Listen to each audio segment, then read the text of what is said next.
কচ্ছপ যদি এখন সিংহ মামার হিংসে করে যে তাকে কেন জঙ্গলের রাজা বানানো হলো, আমাকে কেন জঙ্গলের রাজা বানানো হলো না, সেটা কি যুক্তিযুক্ত? কখনোই না। এটা যুক্তির মধ্যে তো পড়েই না।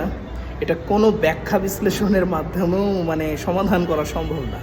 কচ্ছপকে কখনো জঙ্গলের রাজাও বানানো যাবে না, বা কচ্ছপ কখনো শিয়াল পণ্ডিতের অবস্থানও নিতে পারবে না।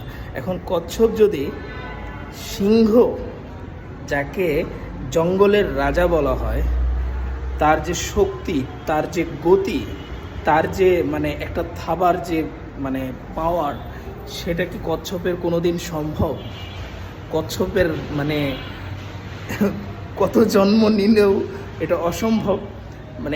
এক জন্মে তো সম্ভবই না। কচ্ছপ কখনোই সিংহের জায়গা নিতে পারবে না, আর সিংহ কখনো চাইলেও কচ্ছপ হতে পারবে না, কারণ সে হিংস্র প্রাণী।